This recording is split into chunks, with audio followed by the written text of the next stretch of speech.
Okay. Hi, my name is Megan, and today we'll be talking with Josh Plotkin. Josh runs a website and blog at BrazilianGringo.com. His website helps non Brazilians learn Portuguese and gives tips on surviving in Brazil. Thank you, Josh, so much for talking with me today. How are you? Well, I'm great. Thanks for inviting me on to talk with you. Okay, let's get started. My first question for you is how many languages do you speak? Well, it depends on how you define speak, but I would say I speak Spanish and Portuguese fluently, and that I've learned Italian and Mandarin, but I wouldn't confidently say that I'm a speaker of those languages, though I could get by to a limited degree if I had to go to Italy or China. Wow, that's actually very impressive. How many is that then? Spanish, Portuguese, like four? Four languages? Well, More or less? yeah, okay, we'll call it 4 or 5. Okay, 4 or 5. And how long have you been learning Spanish and Portuguese since you feel most fluent in those languages? So I took about 5 years of Spanish in high school, and then I lived in Spanish-speaking countries for about 6 months. I was in Mexico, Colombia, and Cuba for a little bit, so I got some practice there. And then in Brazil, I went to Brazil after already knowing Spanish, which made it a lot easier to learn Portuguese. And I lived there for about 3 years. And I met a lot of Spanish speakers while I was in Brazil, so that helped me with my Spanish as well. Wow, that's you've done a lot of traveling. That's actually very impressive. I'm impressed. So you've actually learned in, you've actually lived in the countries that you've learned the languages.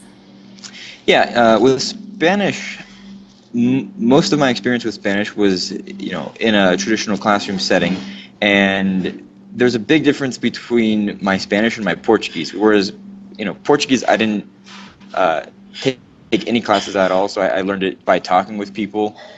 My Spanish is very academic, so if you talk to me in Spanish, I won't have much personality. Like I'm slowly working on building that, but in Portuguese, I seem like a real person. Yeah, I have those problems too, actually. It sounds exactly like the problems I have. No personality. Do you think culture is important? Like learning about culture when you're learning new languages?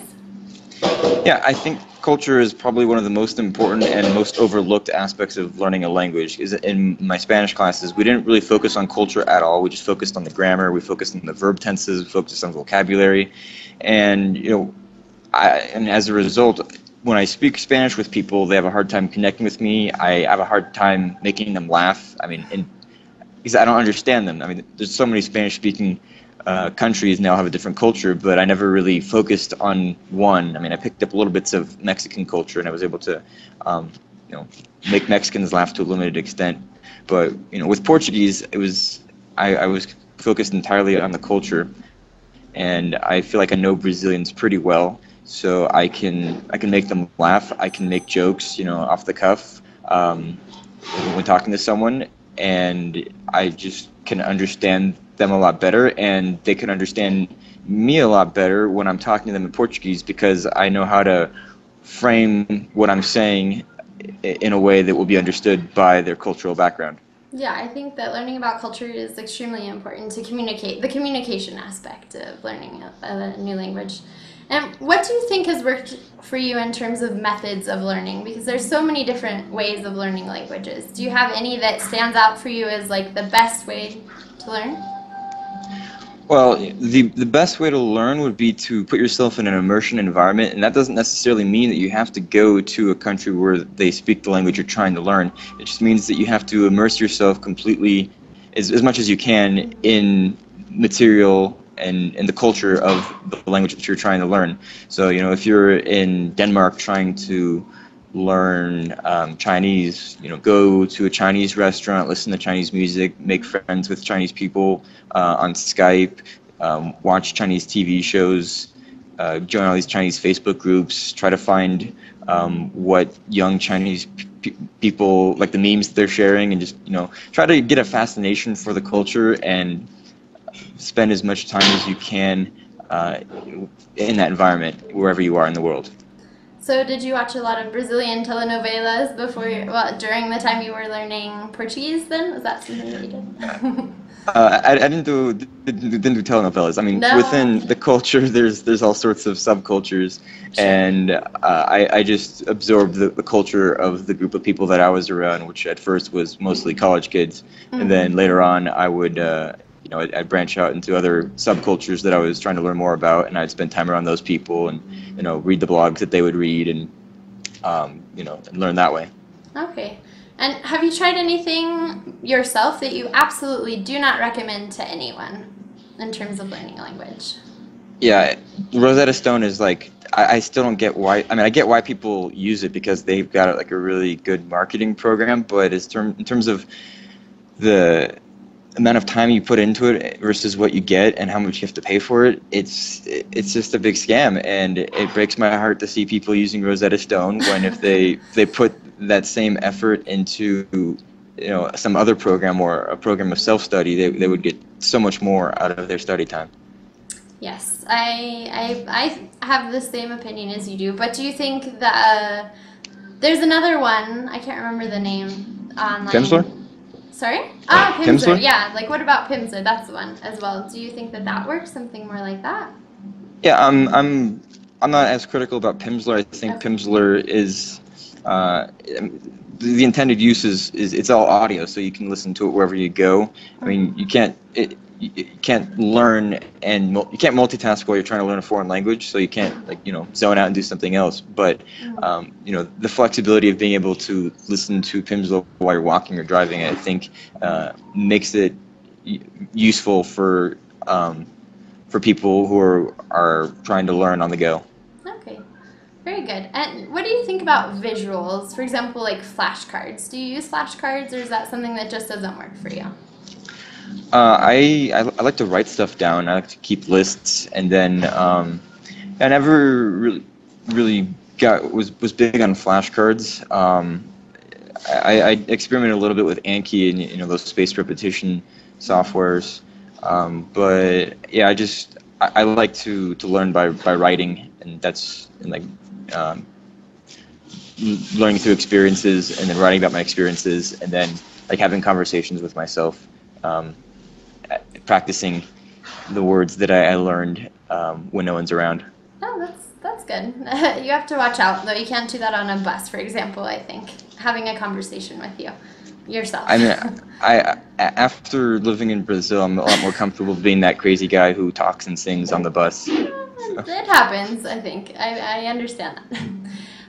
Do you believe in focusing on grammar? You said in Spanish you really focused on grammar, but do you think that maybe it's better just to forget about grammar and just immerse yourself into the language?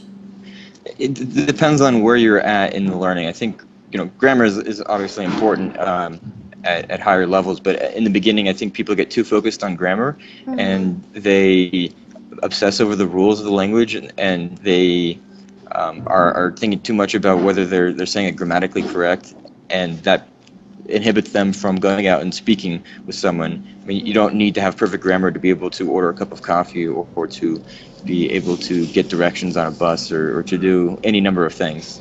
Right, for everyday interactions, usually you don't need to have some sort of complex grammar knowledge to live, for example.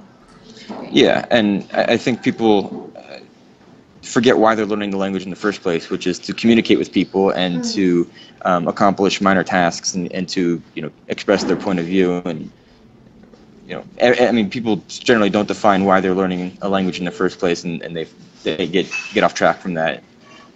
And this is completely changing the subject, but I want to talk about accent reduction. Do you have any tips for people who are looking to reduce their accent either in English or any other language?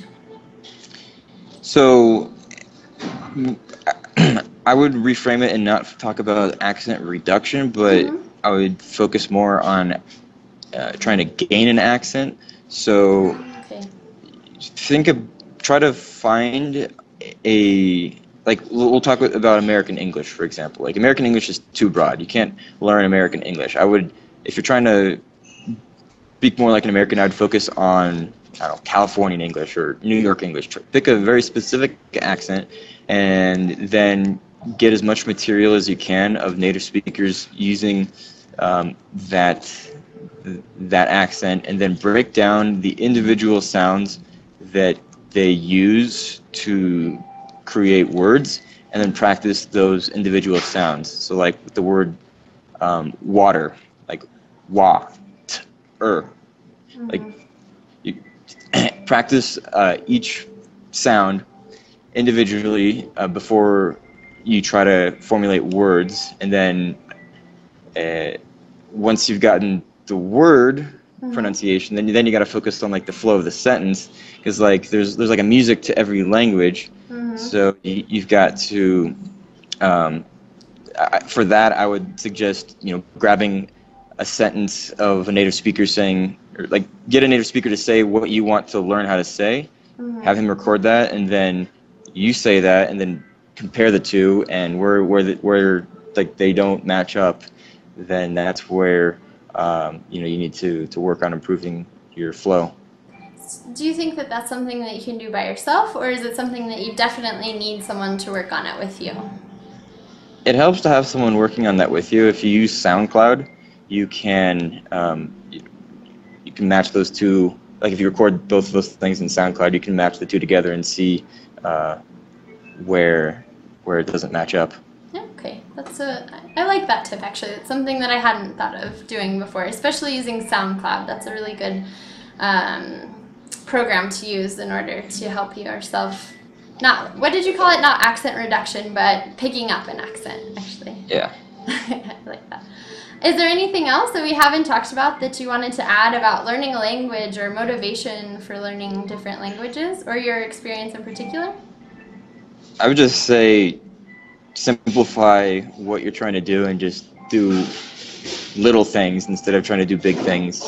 Focus on trying to learn one word a day, and build the habit of learning the language, and don't overwhelm yourself and try to cram all this language learning into little time. Just get consistent before or baby steps before you try to learn how to run. Thank you so much for talking to me. Those are great tips, and good luck with your own language learning and all of your other projects. Thank you, Megan. It was nice to talk with you. Bye. Bye-bye.